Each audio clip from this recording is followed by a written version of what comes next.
Sorry, we're closed.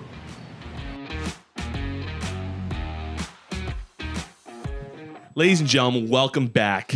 Episode Sorry We're Closed. Post-Memorial Day weekend, Sean. How was the Memorial Day weekend? Talk to me. Played a little golf, didn't you? How'd you play, by the way? Not well. You know, it was one of these situations where I know the guy. I knew like one of the guys pretty well. The other guy really didn't know at all. I'm a bad golfer, and like I just went into it just I was just like, you know me, when we play, I will tell you exactly. If I got a 12 on a hole, I will tell you I got a 12. I just let the guy put down whatever number he wanted for me every single hole. There was one point where I just took the ball with my hand out of a sand trap, just not having this, and just didn't even think about score whatsoever. Just every time I stepped up to the ball, just let's see if I can hit a good shot. Yeah, listen, it's golf for you. By the way, just so you know, apparently when you use your handicap in golf, they don't let you shoot over triple bogey anyway. Yeah, I know. I don't really like that just because, I mean, I get it, but I want to know what I shot. As do I. Because, like, let's say I shoot a 107, which I didn't, but if that's like the max I can get, then if that's improving my strokes by like 25. So I want to, like, I don't want to improve and get the same score. Yes. Improve dramatically and get the same score. In the handicap tracker, they have they put your score down and then they have an adjusted score.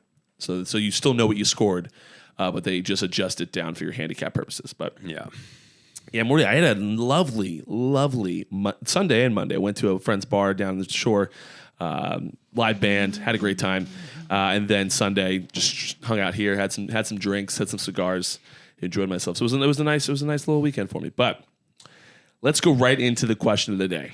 Now that we've recapped our weekends, this is a good one. This is one that.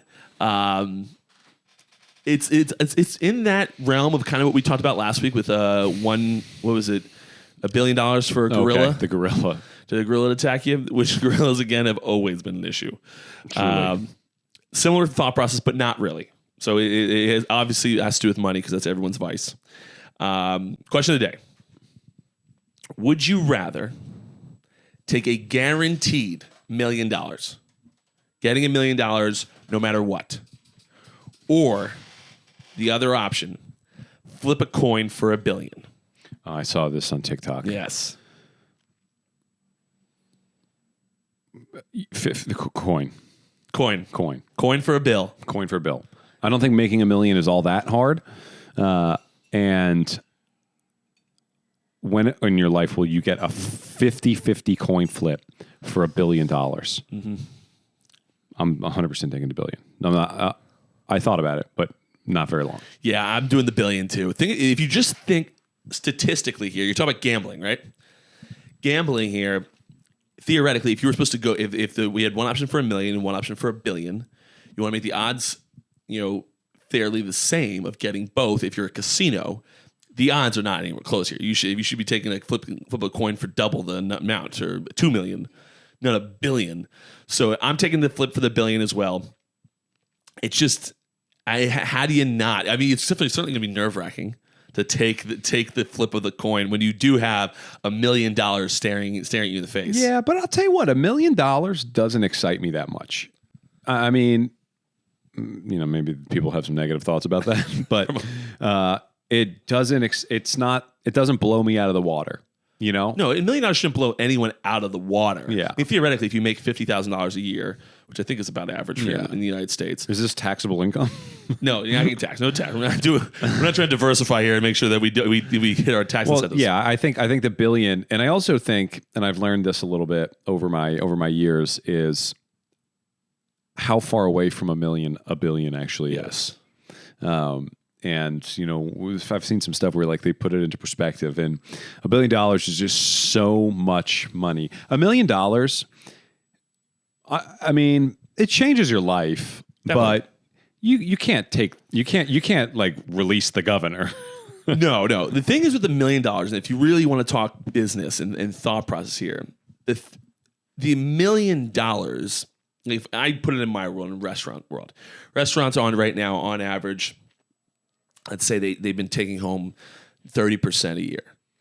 at $1 million, just on the $1 million of tax-free money, I go buy a couple of restaurants. It's going to take me there. I could be making over the course of the lifetime of that $1 million that started that. I could be making millions of dollars. Yeah, but we're talking average people here. I'm saying in my world, this is very. I'm not making my choice based off the average Joe who is going to say, okay, $1 million and put in the S&P 500, or I'm going to blow it. Yeah, we're just talking about like a guy who works at UPS and UPS drivers, and which, by the way. Did you see that guy for the Royals who made his debut last night after working at FedEx? Yeah, I think I heard about that. Amazing. Yes, amazing. But if you have a 9 to 5 working at UPS, you throw $1 million in the bank. Can you retire on that? Depends what age you are, probably. Say 35. 35. Single? You have kids, no. If I invest $1 million, I guess it would have to depend on the investment. But if you on average 10% a year in the S&P 500, you're gonna make $100,000 a year on it, and you're gonna tax on it. Blah blah blah blah. You make some money. You're gonna have bad years though. You better have money saved for the bad years. There are years that the market goes down. That's what I'm saying. Like $1 million, like it isn't that helpful. If I want it to be really helpful, I got to put it away and never see it. For 30 years. Yeah, or you could it depends if it's you, if it's, let's say me, because you have a girlfriend. It's me with nothing, and I'm just me. $1 million, if I put $1 million away in the bank right now, make 10% a year, I take out, let's say if I really want to live frugally, I could probably live on maybe $35,000, $35,000 to $40,000 a year. That's certainly not my lifestyle, but I could probably do that. And then, the other 60 staying in there. And I just keep adding up. Theoretically, I probably could live on that. But so it's certainly worth a look it's certainly moving the needle for 99.999%. It's definitely moving the needle. But for me, I'm looking at it and I'm like, look, if I make $1 million, it's going into an investment vehicle, and it makes no difference on my life until 30 years from now. If you want to retire, though. Well, yeah, I know, but I'm just saying, like, just in general with the question. Yeah. It goes into S&P, whatever, and then I'm just like still living my normal life. It's just like, by the way, I'm sneaky loaded. But how about this? What if you decide to give me the $1 million, invest into a restaurant that's going to take you home? You're going to actually receive funds. Well, of 30% on that a year. Well, that is certainly different. Like checks, it's just a different type of investment. Yeah, exactly. So it could make a difference. I don't know though. I honestly think for like my first $1 million, I would try to put it in the safest investment possible, and like so that, because when I make the $1 million, my first thought is like, okay, let's just wipe away any possibility that I struggle in life, and I put that away, and it's like always there for me. And that, restaurants, I don't know, it depends. Some other investments are just more risky. So I think that's what I would do if I had $1 million. If I made $1 billion, I'll do whatever I want. I'll do whatever I want. Of course. There's I'll 100%. Like my life makes negligible difference with $1 million. Yes. My life will never be the same ever again on a dime. You know what? I've been thinking about this a lot lately. This is like, so I always, how I do this, like when I'm trying to go to sleep, like there's like certain topics I think of that just like take my mind into Sleepy Town. Sleepy Town. And what I've been thinking of is, what if I made $1 billion or $50 billion tomorrow? It hits my bank account tomorrow. Yeah. What do I do differently? Like, what do I do in that day? Yeah, it's a really valuable question, because it's another thing you can talk about with the million to billion is your life kind of after the billion? Because me and you are like entrepreneur types. Like there's no more grind or hustle? Theoretically, we could probably, and me and you probably would be like, all right, I have $1 billion. I'm going to try to become the richest man in the world. Right. So theoretically, we probably don't. Well, so interestingly enough, I think people might get bored. They definitely will. And interestingly enough, this is something that I... Just put a negative connotation on receiving a free $1 billion. Well, so I actually study exactly that, because... But lottery winners? No, I study the fact that, like, like just general motivation and what that looks like from a neurology standpoint. And with that, it's exactly that. It's like people are like, okay, like I need to make $1 million or something like that. And then like they satisfy that need for the $1 million. And then it's like, okay, now what? $2 million, $10 million, like whatever. They just keep going and going and going and going. You know how people are like, money doesn't buy happiness. Like, but like you can't really use that as your motivation.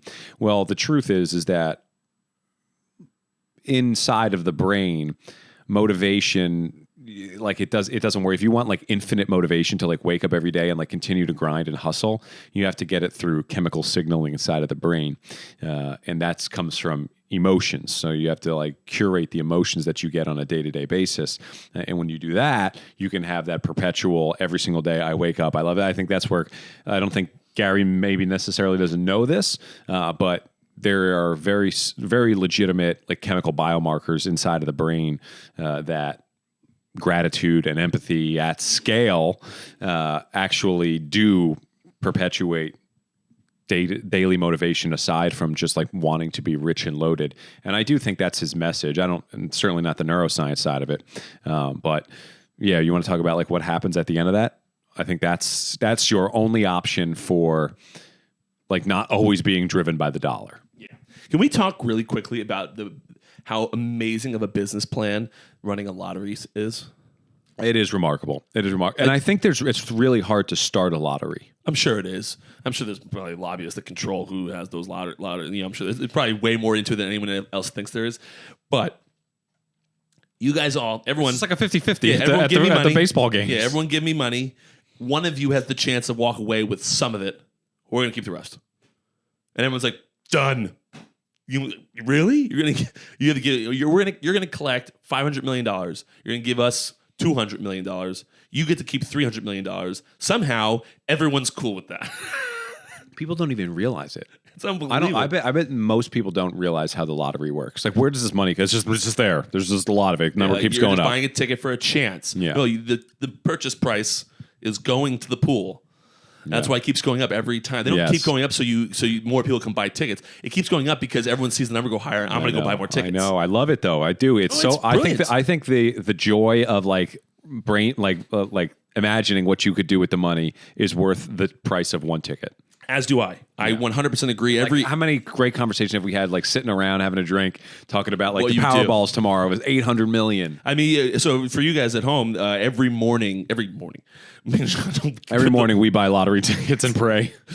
Every Christmas morning, our Santa Claus, aka my father, puts in lottery tickets into our stockings, and we all play like a little fun game. I think it's $5 like tickets. Disappointment for Christmas. Yeah, like $5 tickets. Nothing crazy, but it spurs a conversation of, wow, tomorrow, literally, my life could be completely upside down. What do you do if tomorrow the $500 million? Like, I'm just talking like, I want to know like strictly tomorrow. Like, obviously, I go buy a Bentley, I go buy a jet. Like, but like strictly tomorrow, what do you do? Probably nothing. You just like nothing. I'm gonna go through my day to day, but I'm probably not. This is an interesting concept because I'm in the middle of a raise here for 2 restaurants I want to buy. So, do I just stop raising because I no longer need any of you? I think you would do that because it's of the 500 million. It is a small percentage. Yeah, honestly, theoretically speaking, I no longer need people, and therefore you bring on your strategic partners. Yeah.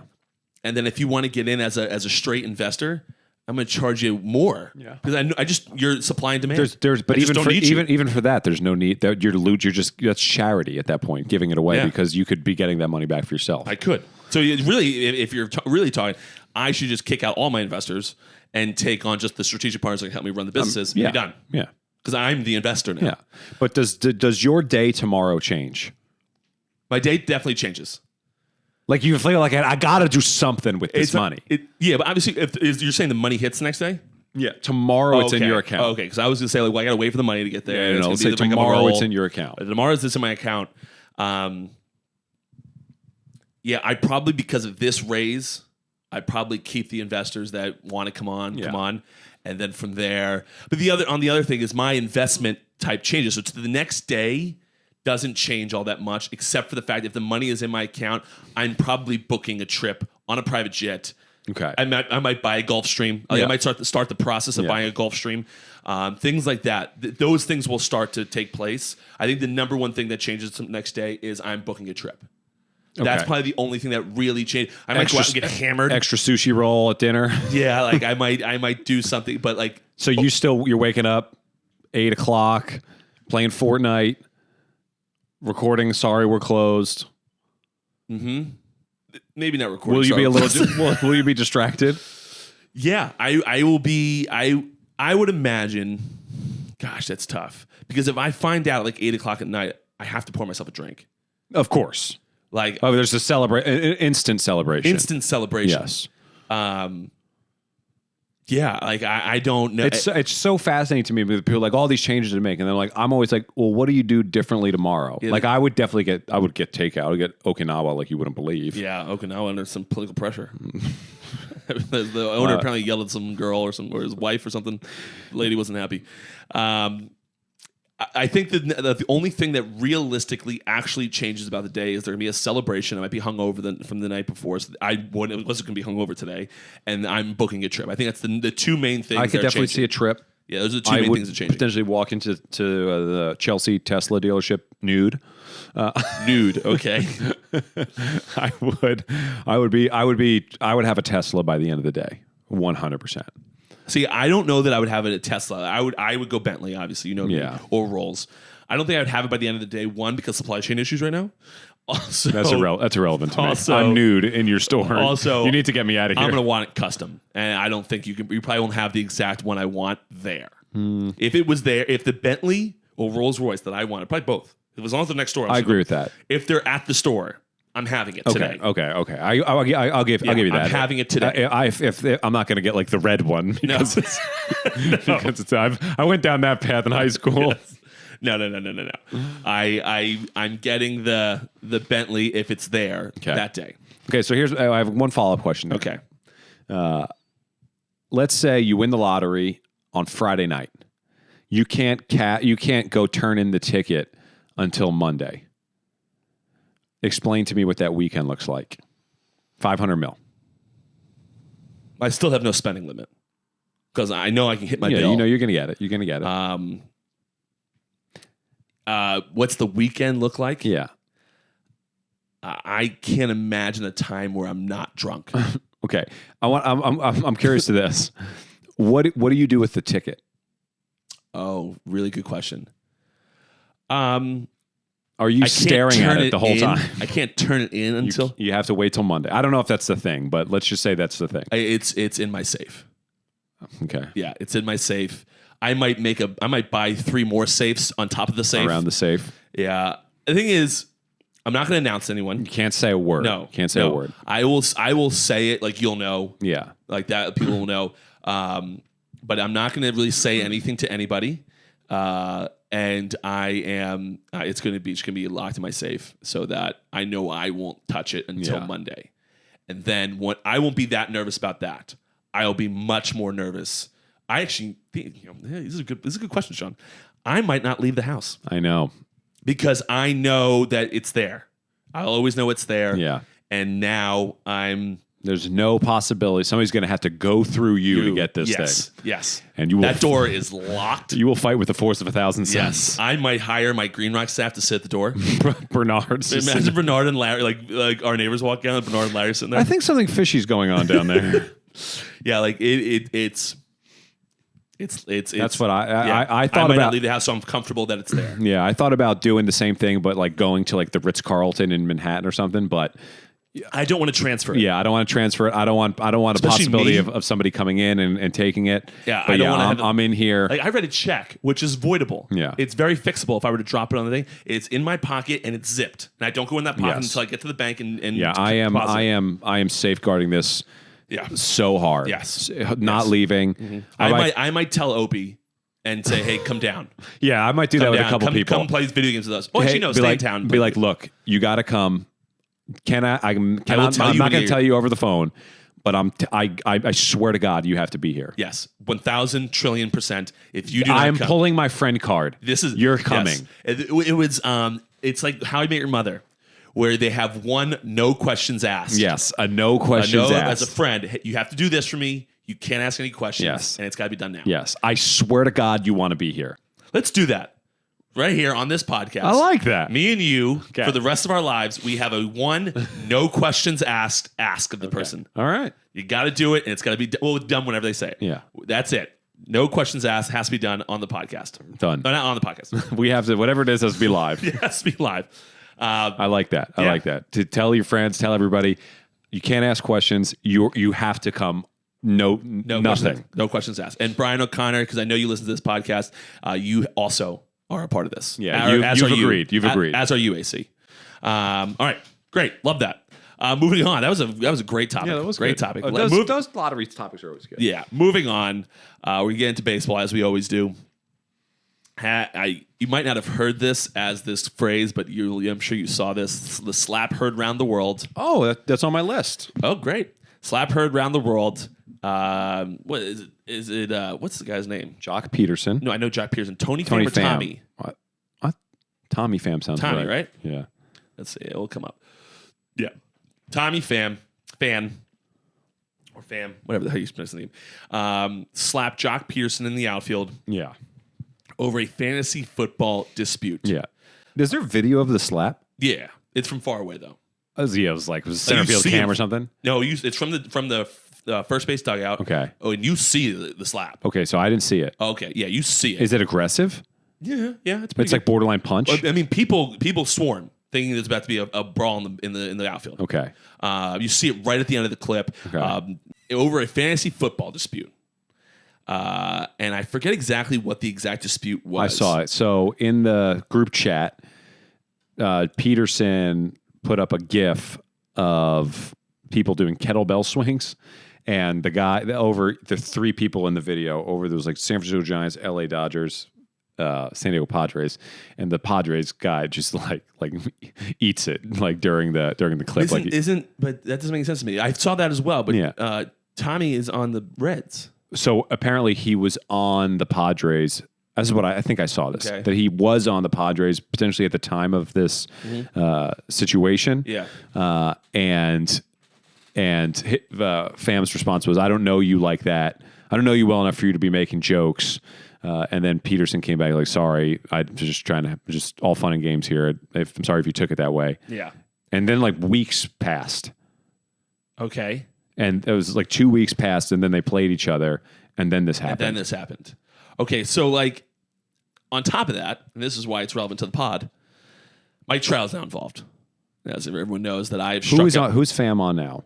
Pham is on Mike Trout right now. He's on Mike Trout. Oh no, he's on the Reds. I thought you meant like who's he going after right now? Oh no. Oh. So Tommy Pham has talked about it now. Okay. He hadn't talked about it. And the quote that everyone's pulling is Tommy has said Mike Trout is the worst commissioner in fantasy sports. So he's apparently this guy should be kicked out of the league. He probably will. Here's the quote I want to give you. So apparently, actually, I'll give you a basic outline of exactly what the dispute was about. Pham contested Pearson's assertion that the way the Giants outfielder had maneuvered the high stakes fantasy league's injured reserve spot was legal. Contested, it was legal. Peterson had claimed that he had made a move similar to one of that Pham had made in another league, but the Reds player disagreed with that characterization. So apparently, I did see this. I'm sorry. Jock Peterson had manipulated his roster in a way where the guy was out or had something on. He moved to injured reserve, which was a legal move, and picked up another player to replace him. It seems as though that might be what we would say in poor taste, because he wasn't really on the injured reserve. Okay. He was just out for a couple days. And he used it in order to add another player to his roster, which his roster was already full with the injured reserve. Similar to what baseball teams do when they backdate. Yeah. Phantom DL deal. Yeah. Pham said we had rules to the IR. I know the ESPN app rules. We had our own individual rules. Here we go with the unwritten rules of the baseball unwritten again. rules of now. This is what happens though, if you guys, and I understand Pham a little bit here. This is what happens when you start putting a tremendous amount of money on things. I have a rule in golf, and not all of my friends particularly like it, but I have a rule in golf when we play for even $1, maybe not $1, but when money is on the line, you make every putt. There are no gimmies. And I actually got one of the nicest guys I ever played with, a guy by the name of Mike Aguilera. Shout out Augie if you're listening. The nicest guy I ever played with actually yelled at me during a round of golf. I said always say it right in the beginning, guys, there's money on the line. Let's just make it. Let's make every putt. And there's no, oh, well, that was that. You gave me this one. I gave you that one. Yeah. There is no, right. You make the putt. I agree. And like the third hole, Augie missed a putt, let's say a 5-footer. It went 5 feet past, and now he wanted a gimme. Yeah. He was a little butthurt. He had a sings, but he misses that putt, and now I'm the one getting yelled at. Yeah. No. Just because you suck at putting doesn't, you don't deserve to get the gimmies. Because now you can affect the actual outcome. I don't of the like game. gimmies to begin with in golf. Every time I play with somebody, they're like, "Yeah, that's good." I'm like, "What?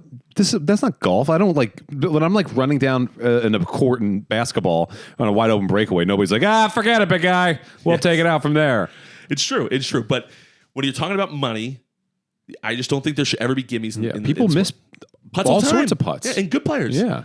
So I've always been that way. So I understand the thought process here now is him having, in his view, how you should operate your team overreaching the rules. But look, if it's book, allowable it's allowable. It's just like in Fortnite when we play with the Rockets. It is. We certainly want to make these rules of how Brian can't explode himself, on impact. These murder suicides that he does in Fortnite. If it shows up on the scoreboard, it's allowed. That's the only way you can really govern. It's the only way, because now I will tell you. And then it's just controversy if you do it. Yeah, my thought process on the golf is actually kind of reversed here. Because FAM is the one now adding rules, whereas the gimme is an added rule. FAM is brutal here. Yeah, FAM, it's an added rule for the gimme. You're adding rules to someone saying, "Oh, this is," and it might be like, "Oh, that's kind of stupid." Yeah, but you just can't do it. If the rules allow it, the rules allow it, and he is manipulating the game to help his team. That's good judgment by him. I think John Pearson's right. I totally agree, and it's ridiculous. He was waiting 2 weeks. What's crazy to me is you sleep on it, you wake up, you're like, oh, whatever, it's stupid. I don't care. It's fantasy football. This guy had been stewing over this for weeks, and then he's like, I'm gonna get this guy. Yeah, dude, get out of here. So then I will read you the quote he said about Mike Trout to bring this full circle. Trout did a terrible job, man. Trout is the worst commissioner in fantasy sports because he allowed a lot of this stuff to go on, and he could have solved it. I don't want to be the fucking commissioner. I've got other stuff to do. Trout didn't want to do it. We put it on him, so it's kind of our fault too because we made him commissioner. Bro. So I feel like one of their reporters just needs to be like, yo, you're talking about fantasy football, right? Yeah. He said, I slapped Jock. He had some shit I don't condone. I had to address it. The thing is, you're talking about fantasy football, but they have said it several times, high stakes fantasy football. You've decided to put a tremendous amount of money, and I'm sure this money means more to Tommy Pham than it does to Jock Peterson and Mike Trout, who are signing big deals. Yeah, but it's still, Pham's making millions. They're not. I would imagine you think they're putting $1 million on this thing? I'm sure there's several hundreds of thousands of dollars. Yeah. But anyway, I still think he's brutal. I get it if there's a lot of money on there, but it's still brutal. I agree. It is brutal because you've decided to do this. If this money is that meaningful to you and you have an opportunity here to get really upset about something, you shouldn't do it. Yes. You shouldn't do it. Hopefully he gets kicked out of the league. This is ridiculous. Honestly, with these types of things, it's typically like there's an offshoot where 7 guys all love each other and do it. Let's just do it with us. Yeah. Let's just kick out some of the fringe guys. Yeah. And let's just do it with us because at the end of the day, there should be a minimum amount of money you're making to get into a league with this X amount because we can't have these. I'd like to know. I wish I knew the number of how much. I wish I did too. I can't imagine. I remember when I played. I've told this story. I remember I played. I didn't play. I was on the team playing with the Red Sox, and they were playing poker. I've seen those games. And I went up front because I was friendly with David Price, Rick Porcello, the guys in the game. I want to say it was Petey, David Price, not Manny Ramirez, Hanley Ramirez. I forget who else, but someone else who had big money. And they were like, Pat, why don't you sit down and play? And I was like, that's kind of cool, right? I'm rookie, been in the league for 14 seconds. And I was like, oh, no, guys, no, thanks, but no. And they're like, no, it's good. It's there's no limit. There's no minimum. You can just get in whenever you want. I was like, okay. And then one of them was as a friend, I think Travis Shaw, he was right to my left. He wasn't playing. And Shaw goes, Pat, there's no limit. And I was like, what do you mean there's no limit? He goes, they can have pocket threes and bet $1 million. So I was like, oh, yeah, guys, I'm going to pass on that. I get like pocket aces or whatever, like a great hand and like have 4 aces on the table and be like, I'll go bankrupt. I have to fold.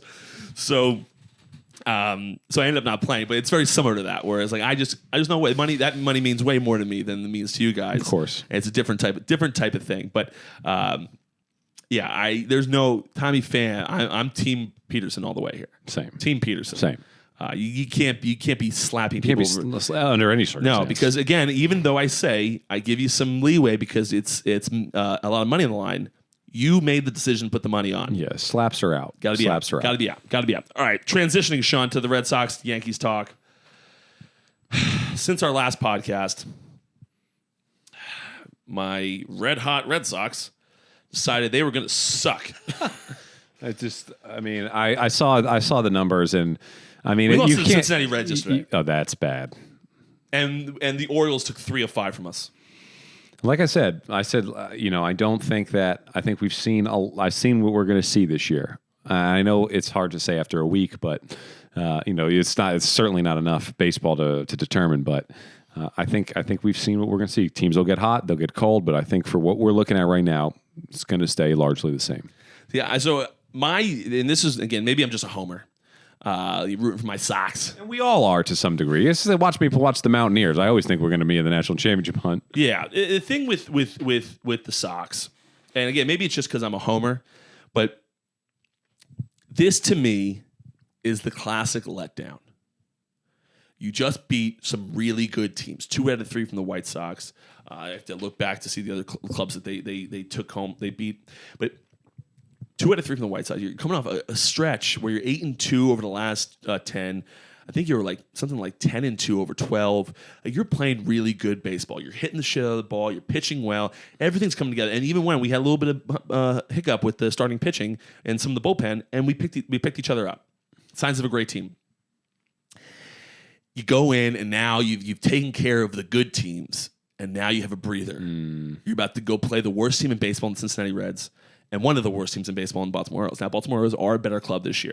They're not the Orioles of past. They can put together some games. They're not just a rollover squad like they have been. They just called up the number 1 prospect in baseball, that catcher. I forget what his last name is, but he looks legit, and he also seems like a really nice person. So that's cool. But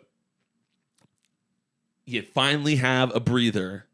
But you need to go take care of those ones. You need to extend, and if you're going to have a letdown games, you let down against these good clubs.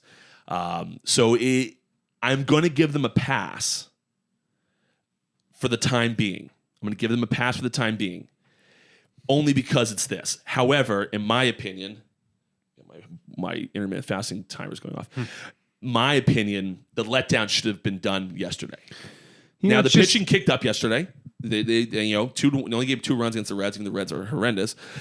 Pitching kicked up yesterday, but you just got, in my opinion, a little embarrassed by the Baltimore Orioles. You needed to come back. All right, I had a letdown. Let's go fucking take them. Okay, so that actually brings up a good point, because I've always wondered this about sports. Like you listen to like any coach's like pregame speech, and it's like, you got to get out there, you got to want it, you got to go for it, and I think that is like indicating that whether your ability to win or lose is on effort alone. And I don't think that's the case. Like, no. I don't think like when you look at the Red Sox, and it's like, okay, they lost to the Reds, they lost to, the Orioles. Is it effort? Is it them like just like not like, you don't want it as bad as the other guys? Is that what's happening? I compare it. I mean, you talk about effort. Like last night, I lost by 25 in Fortnite. But I was trying. Effort was there. I was trying. I didn't blink for 3 hours. Like, I was trying. The thing is, and this is what I compare it to a lot, is when I talk about high school basketball. Like when we went and played Marlboro, I couldn't get up for that game. No doubt. Like, I didn't care. No doubt. But like you go play, like let's say an RBC, who RBC sucked too. Yeah. But like it's a It was rivalry exciting, game. yeah. St. Anthony's. I am trying way harder. Agreed. Like, you know what I'm saying? So it is. There is a sense of, Playing down to your competition. As a starting pitcher. Always. Okay, I'm about to go play, I'm about to go pitch against Shohei Ohtani and Mike Trout. Yes. Rather, I'm going to pitch against the worst team in baseball. We don't have to be as fine today. Yeah. We don't have to be as fine today. Let's get here. Let's get there. Yes. And things all of a sudden, okay, now that pitch that was usually on the black because you're pitching against Trout, now it's an inch or two in, and now that guy that would have grounded out, now it's a single to right field. Yeah.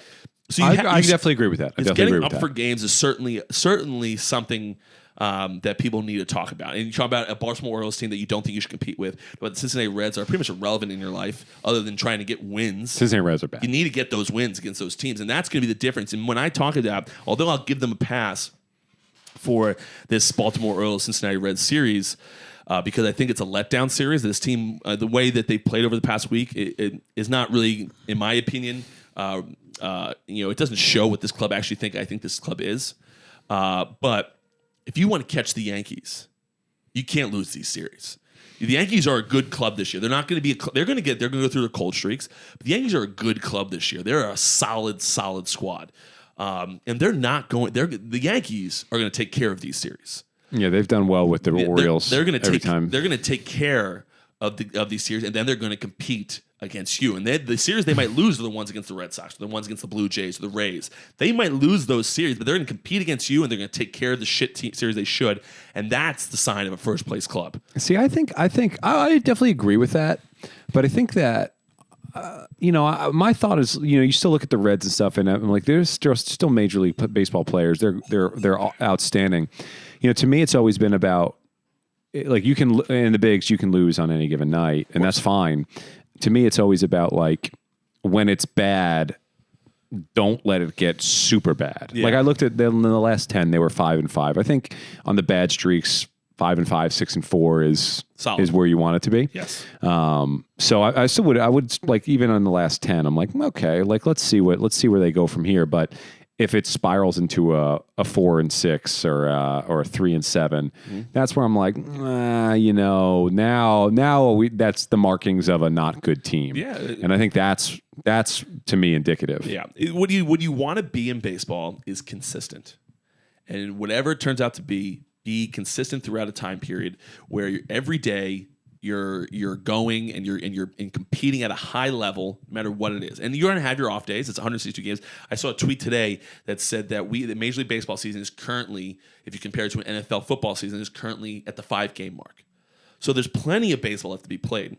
But you got to be consistent. You have to go out there and put a product on the field on a consistent basis that is solid. The Yankees 100%. Doing that right 100%. now. The Blue Jays doing that right now. The Rays pretty much doing that right now. You need to go do the Red Sox. You can't put together what you just put together over the last over pretty much the course of the entire May to put together this series against the Reds and Orioles. You need you lost 3 of 5 to the Orioles. You got to go split with the Rays now. You got to go take them tonight. Yeah. And you got to put yourself on a position where you can do it, because again, the Yankees are too good of a club. They're not going to do that. So if you want to compete for a wild card, yeah, you can lose some of these series and you can go and still compete at a high level. But that's a wild card club is an inconsistent club. That's why they're a wild card. They are. They're inconsistent.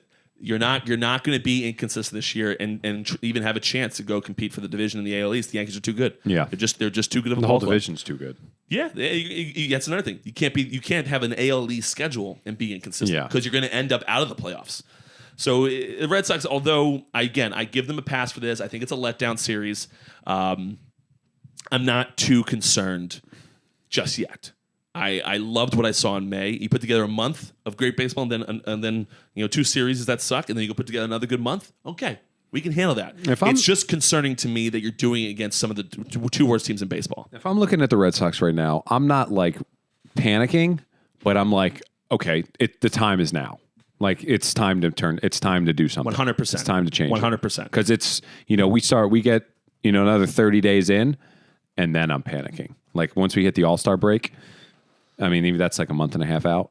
I think I'm panicking before that. Like if in the next 30 days we're not seeing some changes. Yeah, if you put together you talk about me working out, eating well. I try to put together a month of good. Yeah, I'm not like if I have a day where I'm hungover, I want to eat some Chick-fil-A. Go have your Chick-fil-A, enjoy yourself. But let's put together a month of good eating and putting together a good workout regimen, whatever the case may be. That's what you should be looking at in baseball, is over the long term. Like if you lose 3 games in the beginning of the year in the NFL, huge deal. You lose 3 games in baseball, well, who gives a shit?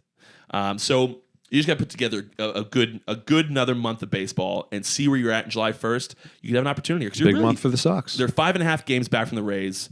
They're 6 games back from the Blue Jays, and they're 11.5 back from the Yankees. Yeah, the Yankees are playing great baseball. 16-8 away, 16-7. Oh wait a minute, sorry, I couldn't read that. 18-7 home, 5-5 in the last 10. So the entire AL East is 5-5 in the last 10, other than the Blue Jays, who are 8-2. Right. So again, people are going to struggle. It really isn't the end of the world. It's a little concerning you're doing against the 2 worst teams in baseball, but also you have that little added thing where you're like, all right, maybe it's just a letdown series after playing one hell of a month of baseball. Fair enough. So looking at the Yankees, on the other hand, 34-15, and they just continue to go out there and put together good games. They just don't seem ever to be out of the game.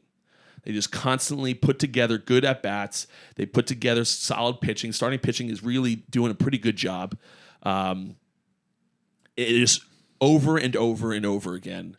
They're just putting together a good year. And I think it's tough to even say more about the club. Yeah, it's really nothing. I mean, it's pretty basic at this point.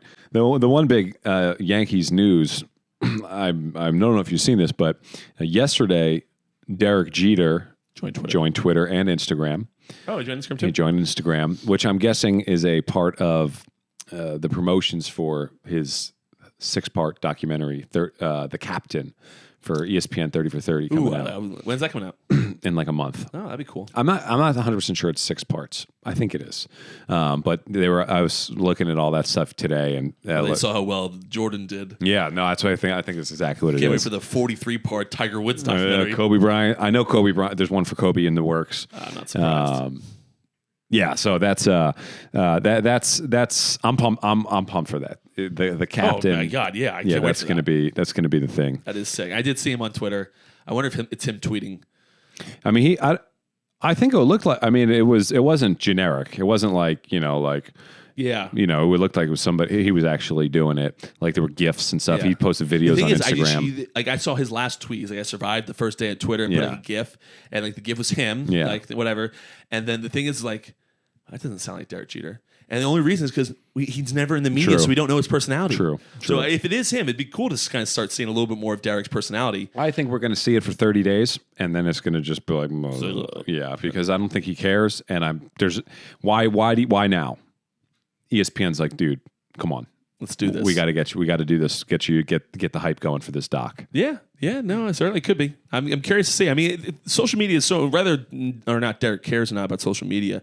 I mean, if he obviously has aspirations to become richer.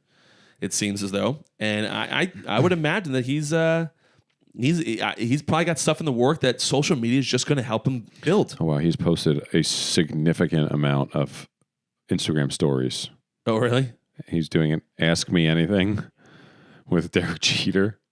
Jeez, he's going all in right now. Let's see how many followers he's gotten in one day. Jeez, it's maybe so mad. He's 196,000. Of course. Is he on TikTok? I don't think so. Anyway, look around baseball. The rest of the American League, pretty much the same as we talked about last week. As we imagined, most week to week is not going to change that much. Twins are still top of the Central, 30-21. 5-5. It seems like everyone's fucking 5-5 in the last 10. So everyone's beating up on everyone. White Dog Sox days. still about 5 games back. Guardians 6 games back. Tigers and Royals at the doldrums of 10 and 12.5 games back, respectively. The AL West, The Astros catching up to the Yankees for best record in baseball, or best record in the American League. I'm not sure if it's the best record in baseball, but best record in the American League. They're 32-18, so about 3 games back from the Yankees. Angels still competing at a high level, 27-23, 5 games back, but 3-7 over the last 10. Rangers 24-24. They don't really have a shot. In the Mariners and Athletics coming in and wrapping up the AL West 21-28, 20-32. Neither of those teams are going to compete at all for any type of position this year. Looking at the National League, you got the Mets competing with the Yankees for the best record in baseball, 34-17, 7-3 in their last 10. They're a good team. They're gonna compete at a high level this year. 18-8 at home, 16-9 away. They're gonna be good. With the rest, similar. Almost every division looks almost identical, minus the Central and I believe the West of the National League, because you got the Braves at 23-27, 10.5. Second place, Sean. Second place, 10.5 games back of the first place team. The Braves, Phillies, 12.5 games back. They didn't look good this over the weekend. Marlins and Nationals not going to compete at all this year at 19-27, 18-33 respectively. And then finally the Central and West. Central, the Brewers are in first place, 3 games up on the Cardinals, who are a good team at 28-21. Everyone else, 9.5, 11, 13.5 back. Pirates, Cubs, Reds. Pirates somehow not in last place. It just seems like they love that place. And then to wrap it up, the NL West, Dodgers at 33-16, another good club. And the Padres, kicking themselves for being in the NL West, because in almost everybody's kicking themselves. For being in the NL West. They're 30-19. The Giants actually competing at 27-21. The Diamondbacks at 25-26. Rockies 22-26. Like that division, the Red Sox are in last place in, and the Red Sox are a good club this year. So it is quite interesting the way everything's kind of shaking out in the NL West. Dodgers probably going to win that division. Literally do it. It's the same routine every year in the NL West. Yeah. Although we didn't expect the Giants last year. We expect them this year because they're good. And then you got Gabe Kapler because of the gun violence. I worked in the NL West for 4 years, and it was the exact same story every single time. Every single time. Everyone's like, the Diamondbacks, we got a couple good pieces. Okay, you're in the NL West. You need more than a couple to compete with the Dodgers. Yes. And the Padres. Padres loaded up their team too. So that's a look around Major League Baseball right now. It's still right now, in my opinion. As I said, we did it at the end of each month, at the end of April. Let's do it now at the end of May. Pick for the World Series. Matchup and winner. Yankees, Dodgers, same pick. Same pick. No change. This is, look, we're I love you Red Sox guys. I really do. I like the Red Sox, but we've seen what we need to see. We've seen what we need to see out of everybody. Yankees are the class of the American League. The Dodgers are the class of the National League. The Mets might have a say, but Yankees, Dodgers. So I'm sticking the same as well. At the end of May, in April, I said Yankees Mets. I'm saying it again. The Yankees Mets, two best of it. I'm pretty sure the two best. I think you're right. Yeah. The two best records in their respective. Still no DeGrom, which is impressive, actually. Yankees Mets. Mets are a good club. They continue to play well. The Astros and Dodgers are the sneaky ones right now. Not sneaky. They're both really good teams. But those two teams, I think they'll have a say. Yeah, they'll have a say in who does this. And the Yankees would love a nice little redemption against the Astros. But who knows what will happen in the playoffs? The Yankees haven't played particularly well in the playoffs as of late. Although they did have a good run against the Astros when they were cheating. And possibly could have won that series without the cheating. But Yankees are so different this year. Yeah, so different than they've been. Really good club this year. So I'm sticking with the Yankees Mets. And although I'm a big Red Sox fan, I think they're a good club this year. And I do believe that at the end of the year they'll have a say in this. I think they're in the playoffs, but the Yankees are just a really consistent club right now. And until I see something else from some of these other clubs that I think they compete with the Yankees or compete with the Mets. I think those two teams end up on top. Yeah. So interesting. Not a change in a single month. It's baseball for you. It's exactly what we're saying. We've seen what we need to see. We've seen what we've needed to see. Immediately no. And let's wrap up the pod, my friend. Anything else you'd like to talk about, John? Well, there are a couple other. There's one other storyline in sports that's really big today, and it's Dustin Johnson. I haven't seen it. Dustin Johnson is going to the Saudi League. Oh, he's leaving. Yes. Now, I don't necessarily know exactly what the consequences are. Pretty sure I might be wrong on this. I think it's like final. Like, you're not welcome back to the PGA if you go to this thing. And I will tell you, I put together, I saw the list today of everybody that had joined, who's on the list scheduled for this, what is it, the June 12th event or something like that. And give me one second. Let me find the list of guys. Sergio Garcia, Ian Poulter, Kevin Na, Lee Westwood, Louis Oosthuizen, Martin Kamer, Charles Schwartzel, Graham McDowell, Taylor Gooch, Phil Mickelson not on the list yet, and now Dustin Johnson. He's top 20 player.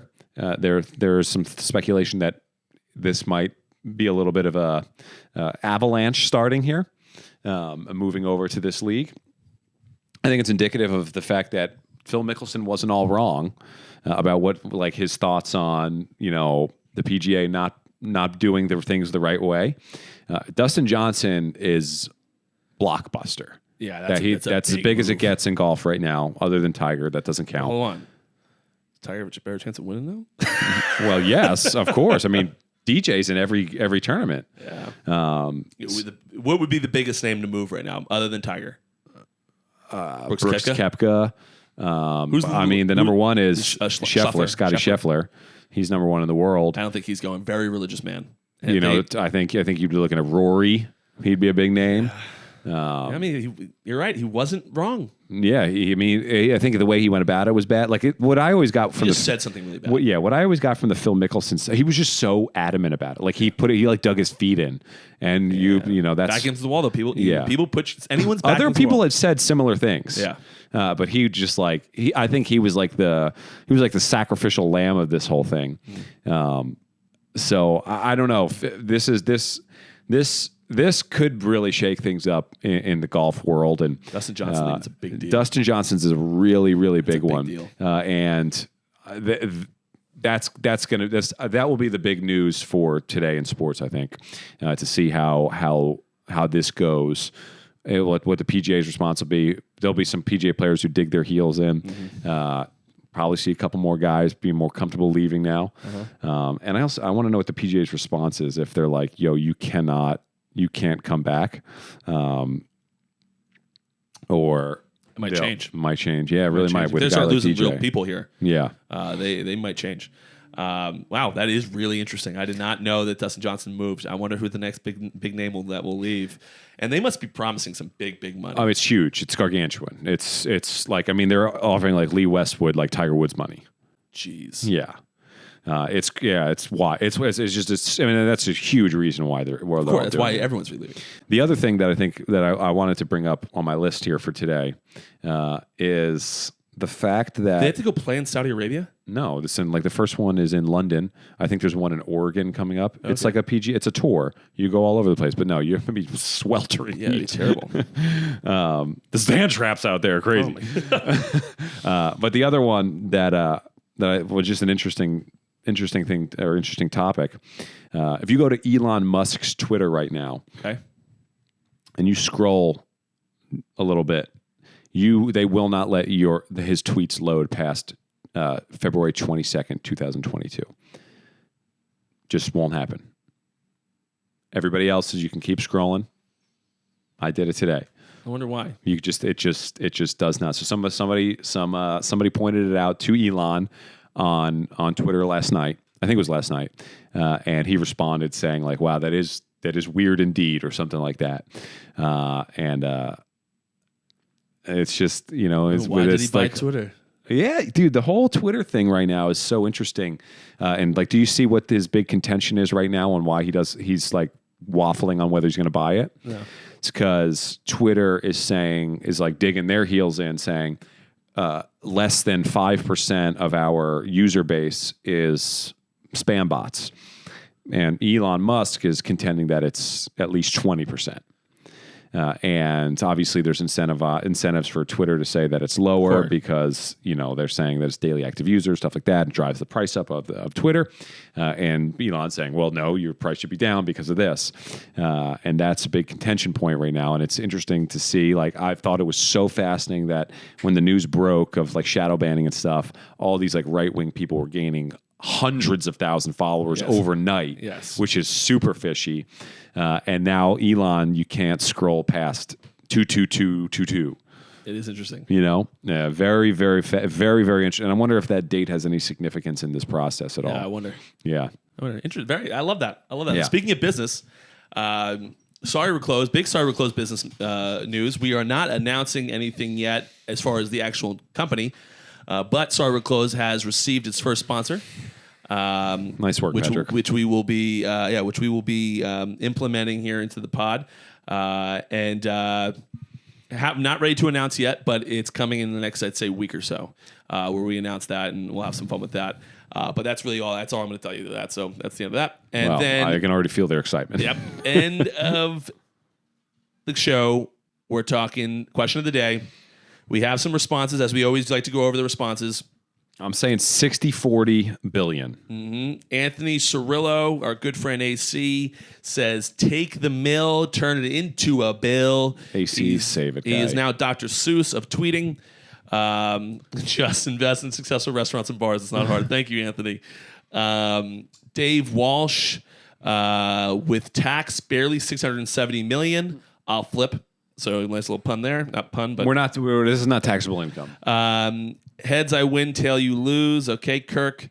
Ryan O'Sullivan, $1 million, pay off all debt, cars, house, and put enough money away to save for college for my 3 boys. Okay. Richard, hard to get on him for that. Yeah, it's hard.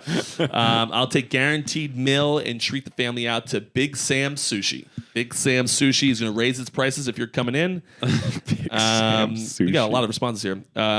Cody Cousins, talking to Sean here. Pat's suspended.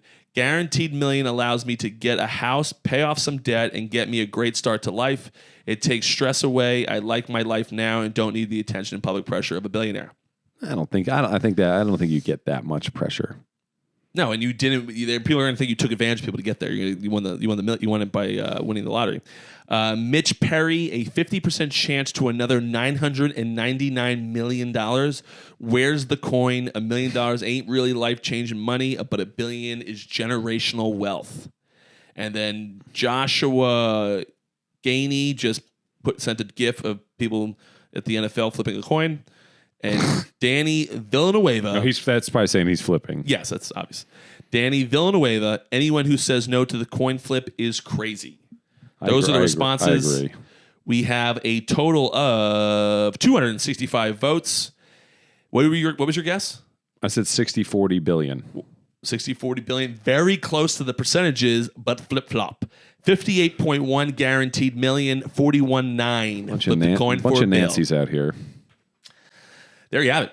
There you have it. I can't believe it because that's kind of the difference. What I said with the gorilla, was people are just going to see the higher number, and be like, "Oh, that's the one I want." You take $1 billion. We just have an audience of people who are truly thought provoked. Very thought provoked. Very thought provoked. I'm surprised by this too. I thought everyone would just take $1 billion. I thought it was going to be a blowout. Yeah, I guess that makes sense in terms of like the psychology of a human. That's where they go. Yeah. They want the certainty. 50-50 chance to have $1 billion or your life is the exact same as it is right now. Do you enjoy your life right now? I guess maybe $1 million moves the needle more for most than I $1 million moves the needle probably a lot for a lot of people. It's $1 million fucking dollars, but it's not $1 billion fucking dollars. I mean, it's just billion is just generational, man. Yes. You get for 50%, you will never get that chance in your life. Love it. 50%, $1 billion, guys. You don't understand. I think they understand. No, I don't think they do. I don't think they understand how much $1 billion is, and I think they're overestimating how much $1 million actually is. It's very dependent on your life. Yeah. If you're single, $1 million moves the needle. If you picked $1 million, I need to have a conversation with you. We need to adjust some stuff. Come on, guys. Okay. Well, there you have it, folks. If you send me an email. We'll get you on a webinar. Send Sean an email if you picked $1 million. let's say right around 140 of you, probably more like 160 of you that did pick that, please send Sean an email. He'd like to have a conversation. Yes. But other than that, until next time, guys, see you later.